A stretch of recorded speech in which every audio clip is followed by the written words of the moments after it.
नीट पेपरफुटी प्रकरणातली आतापर्यंतची सर्वात मोठी आणि धक्कादायक बातमी समोर आलेली आहे।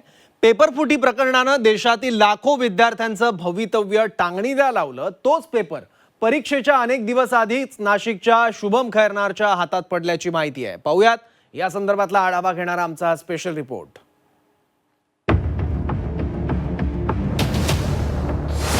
27 एप्रिललाच नीटचा पेपर फुटला।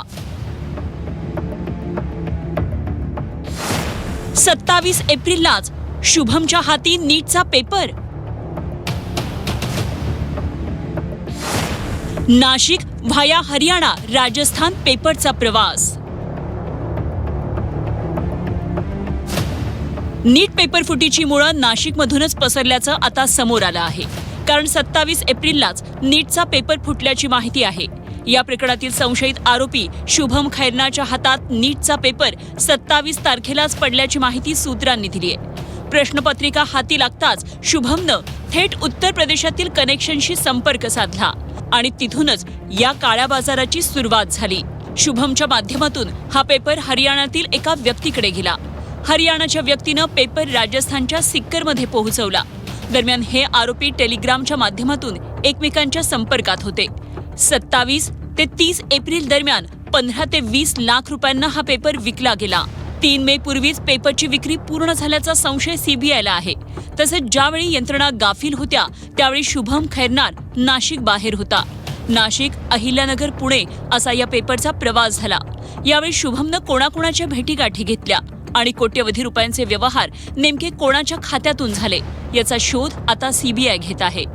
हे जे सगळं पहिल्यापासून असंच सुरू जे आहे त्याच्यामुळे हे मॉडेल मला असं वाटतं की ज्यांनी पेपर काढले त्यांनी ते पेपर फोडले आणि मग त्यांनी जे पेपर फोडले त्याच्यामागे एक फार मोठं सिंडिकेट असेल, क्लासेसचा असेल, कोणी एजंट्सचा असेल आणि त्या एजंट्सच्या पुढे असणारे पालक, असं म्हणून हे एक प्रचंड मोठं शेड्यूल असण्याची शक्यता आहे, एक मोठं नेटवर्क असण्याची शक्यता आहे। दरम्यान या प्रकरणातील पुरावे नष्ट करण्यासाठी शुभमकडून प्रयत्न करण्यात आले होते।